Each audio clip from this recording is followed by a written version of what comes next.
আমরা দুনিয়াতে বৈধভাবে সম্পদ কামাই করবো ঠিক, কিন্তু আমাদের সামনে থাকবে কি আখিরাত। অর্থাৎ দুনিয়া কামাই করতে গিয়ে কোনোভাবে যেন আখিরাত থেকে বিমুখ না হই। আল্লাহ আমাদের সকলকে আখিরাতি জিন্দেগি যেন দুনিয়াতে যাপন করতে পারি। আল্লাহ তৌফিক দান করুন। আমিন। এটা আমার কেমন কথা বললাম? প্রথমে একটু আমার সাথে বলেন দুনিয়ার সন্তান, আখিরাতের সন্তান। কয় ধরনের সন্তান বললাম? একটা দুনিয়ার সন্তান, আরেকটা আখিরাতের সন্তান। এবার হাদিস শুনুন। সহিহ বুখারী 6417 নম্বর হাদিস। হাদিস বর্ণনা করার আগে ইমাম বুখারী রাহমাতুল্লাহ আলাইহি আলী ইবনে আবি তালিব রাদিয়াল্লাহু তাআলা আনহু একটা বক্তব্য আছে। সহিহ বুখারী 6417 নম্বর হাদিসটা বর্ণনা করার আগে ইমাম বুখারী হযরত আলীর একটা বক্তব্য আনছেন, আনার পরে হাদিসটা বলছেন। তো হযরত আলীর বক্তব্যটা কি শুনেন।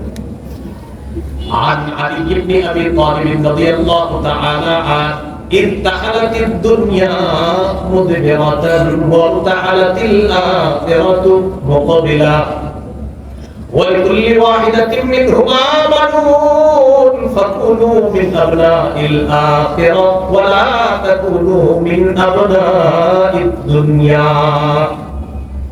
আলী রাদিয়াল্লাহু তাআলা আনহু বলেন, ইরতাহালাতিদ দুনিয়া মুদবিরাতান, দুনিয়া পিছিয়ে যাচ্ছে, দুনিয়া পিছনে ফিরে যাচ্ছে।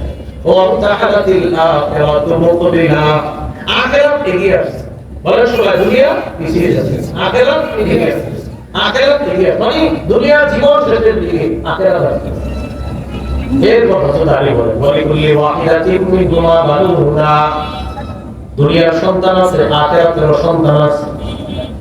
আলী বলেন, ফাকুনু মিন আবনাইল আখিরাহ, তোমরা আখিরাতের সন্তান হও, ওয়ালা তাকুনু মিন আবনাইদ দুনিয়া, দুনিয়ার সন্তান হও না। আখিরাতের সন্তান হওয়ার উদ্দেশ্য হলো দুনিয়ার মধ্যে তোমার জীবনটা এমন ভাবে কাটাও যেন দেখলেই মনে হয় তোমার আখিরাত বড় একটা জিন্দেগি। অর্থাৎ তোমাকে দেখলেই যেন মনে হয় তুমি একজন দিনদার। দুনিয়ার সন্তান হওয়ার অর্থ হলো তুমি এমন হলো না তোমার কার্যক্রম যেন দুনিয়াবি মানুষের মতো না হয়। মানে দুনিয়াতে আসো, তোমার কার্যক্রম এমন হবে যে তোমাকে যেন মনে হয় দিনদার, তোমার কার্যক্রম যেন এমন না হয় যে তোমাকে মনে হচ্ছে দুনিয়াদার। তাহলে দুনিয়ার সন্তান মানে দুনিয়াতে এমন ভাবে চলবো আমি যে কেমন যেন দুনিয়া আমার সব, আখিরাত ভুলে গেলাম, এটা হলো দুনিয়ার সন্তান। আর দুনিয়াতে থেকেও আমি আখিরাত সামনে রাখি। আজান দেয় তো মসজিদে যাই, ফজর পড়ি, কোরআন তেলাওয়াত করি, এরপর আমার দিন শুরু হয়, এরপর যোহর পড়ি, আসর পড়ি, মাগরিব পড়ি, এশা পড়ি, তালিমে বসতেছি, আবার আমি আমার দায়িত্বগুলো পালন করতেছি, সন্তানের হক, স্ত্রীর হক, সব আমি পালন করতেছি। এটা দুনিয়াতে থেকেও আপনি আখিরাতের সন্তান, আপনি হলেন দিনদার।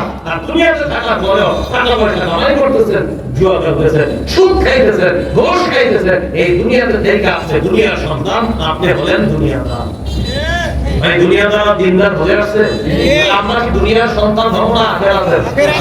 আসি কই বলে দুনিয়ায়, আসি কোথায়? দুনিয়ায়। দুনিয়াতে থেকেও আখিরাতের সন্তান হতে হবে। আল্লাহ তৌফিক দান করুন। এটাই হযরত আলী বললেন, ফাকুনু মিন আবনাইল আখিরাহ, আখিরাতের সন্তান হও, মানে দিনদার হও। ওয়ালা তাকুনু মিন আবনাইদ দুনিয়া, দুনিয়ার সন্তান হও না, মানে দুনিয়াদার হও। এজন্য রাসূলুল্লাহ সাল্লাল্লাহু আলাইহি সাল্লাম আমাদের জীবনের গুরুত্বপূর্ণ দুটি বিষয়কে গুরুত্ব দিতে বলেছেন।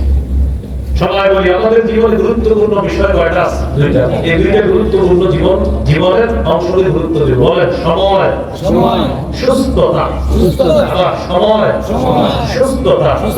আমাদের জীবনের গুরুত্বপূর্ণ দুটি আমাদের কথা সবাই বলেন তো, সময়, সময়, সহিহ বুখারীর বর্ণনা 6412 নম্বর হাদিস। قال رسول الله صلى الله عليه وسلم نعمتان مغبون فيهما كثير من الناس الصحة والفراغ। বলেন সবাই, দুটি নিয়ামতের ব্যাপারে অধিকাংশ মানুষ ধোঁকার মধ্যে আছে, প্রতারণার মধ্যে আছে, উদাসীনতার মধ্যে আছে। বলেন তো অধিকাংশ মানুষ কয় নিয়ামতের ব্যাপারে উদাসীন? এবার বলেন আসিহা, বলেন সুস্থতা, ওয়াল ফারাগ, অবসর সময়। এই দুইটা নিয়ামতের ব্যাপারে মানুষ উদাসীন, মানুষ প্রতারণার মধ্যে, মানুষ ধোঁকার মধ্যে। এই দুই নিয়ামত, একটা সুস্থতার নিয়ামত আর একটা অবসর সময়। সুস্থতার সময় দেখবেন জিকির করে না বেশি, দোয়া করে না বেশি, আল্লাহর ডাকে অসুস্থ হইলেই আল্লাহ বাসা আল্লাহ বাসা অসুস্থ হই, তাহলে সুস্থতার সময় আল্লাহকে ডাকে না। আর আল্লাহ এটাই বলছে 25 পারা শুরু পৃষ্ঠা, وَإِذَا أَنْعَمْنَا عَلَى الْإِنسَانِ أَعْرَضَ وَنَأَىٰ بِجَانِبِهِ। আমি যখন মানুষকে নিয়ামত দান করি, মানুষ আমার এড়িয়ে চলে। আমি যখন মানুষকে নিয়ামত দান করি, ও আমার থেকে মুখ ফিরিয়ে নেয়, আমার এড়িয়ে চলে। কি বলতেছে আল্লাহ দেখেন, আমি ওকে নিয়ামত দিলে ও আমার এড়িয়ে চলে, আমার থেকে মুখ ফিরিয়ে নেয়। আমি আল্লাহকে নিয়ামত দিলাম, ও আমার থেকে মুখ ফিরিয়ে নেয়, আমার বাচ্চাকে চলে। وَإِذَا مَسَّهُ الشَّرُّ فَذُو دُعَاءٍ عَرِيضٍ। কোন বিপদ যখন তাকে স্পর্শ করে লম্বা চওড়া দোয়া আল্লাহ বলে দেন। কি বলছিলেন? লম্বা চওড়া দোয়া করা। আসসালামু আলাইকুম হুজুরের বাসায় দোয়া। এই পর্যন্ত কোন হুজুরের বাসায় নিছেন যাতে সুস্থতার অবস্থা খালি কোন হুজুর বিপদ হবে। যখন এটা নামাজ পড়ে হুজুরে আমার আপনার জিজ্ঞাসা করে কেন আছেন, কি করব? হুজুর বিপদ আপদ লেগে গেছে, দোয়া করেন। সুস্থতার সময় কয়জন বলছেন হুজুর দোয়া করেন? রাসূলুল্লাহ সাল্লাল্লাহু আলাইহি ওয়াসাল্লাম বলেন দুটো নিয়ামতের ব্যাপারে মানুষ উদাসীন, এক সুস্থতা, দুই নম্বর সময়। সুস্থতার সময় আল্লাহকে ওরা নিয়ামত দিলে আমাদের এগিয়ে চলে, পাশ কেটে চলে। আর যখন বিপদ চলে তখন লম্বা চওড়া দোয়া করেন, আল্লাহ বাঁচা আল্লাহ বাঁচা। এজন্য আমার সাথে সবাই বলেন বিপদে পড়ার সময় যতটা আমরা আল্লাহকে ডাকি এর চেয়ে বেশি সুখের সময় আল্লাহকে ডাকি। দুঃখের সময় আল্লাহকে যতটা এর চেয়ে বেশি ডাকবো, কি অবস্থা? সুখের সময় আমাদের রবকে বেশি বেশি ডাকবো, কারণ রব সুখের মধ্যে আছে, তাই রবকে বেশি বেশি ডাকবো।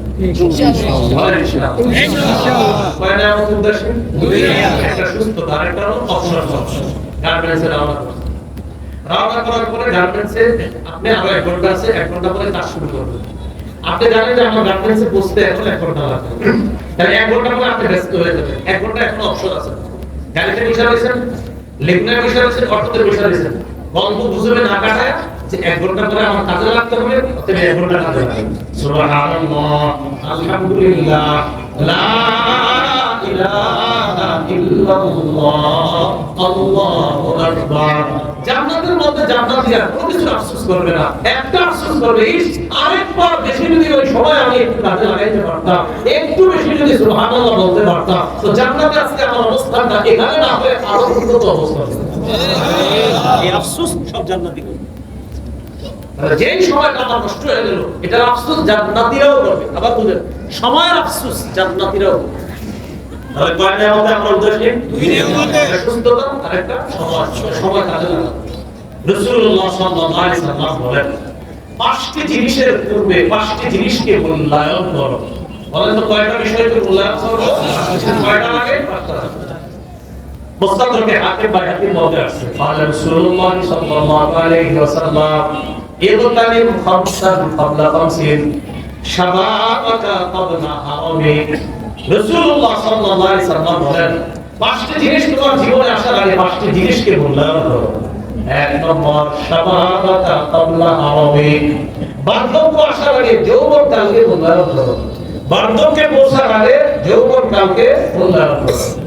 2 নম্বর ওয়াসিহাতাকা ক্বাবলা সাকামিক, অসুস্থ হওয়ার পূর্বে সুস্থতার অবস্থাটাকে তুমি মূল্যায়ন করো।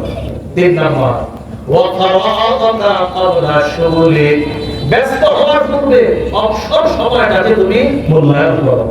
ওয়াগিনাকা ক্বাবলা ফাকারিক, গরিব হয়ে যাওয়ার আগে টাকা পয়সাগুলোকে মূল্যায়ন করো। ধনাঢ্যর অবস্থাটাকে মূল্যায়ন করো। দরিদ্র হওয়ার আগে ধনী অবস্থাটাকে মূল্যায়ন করো। হালাল টাকাটা সঠিক খাতে কাজে লাগানোর চেষ্টা করো দরিদ্র হওয়ার। 5 নম্বর ওয়াহায়াতাকা ক্বাবলা মাউতিক, মরার আগে জীবনটাকে মূল্যায়ন করো। মরার আগে জীবনটাকে মূল্যায়ন করো। আমি আবার বলছি, রাসূলুল্লাহ সাল্লাল্লাহু আলাইহি ওয়াসাল্লাম বলেন 5টি জিনিসকে মূল্যায়ন করো 5টি জিনিসের আগে। 1 নম্বর শাবাবাকা ক্বাবলা হারামিক, বার্ধক্যে পৌঁছার আগে যৌবন কালটাকে মূল্যায়ন করো। 2 নম্বর সিহহাতাকা ক্বাবলা সাকামিক, অসুস্থ হওয়ার আগে সুস্থতা অবস্থাটাকে মূল্যায়ন করো। 3 নম্বর ওয়াফারাগাকা ক্বাবলা শুগুলিক, ব্যস্ত হওয়ার আগে অবসর সময়টা মূল্যায়ন করো।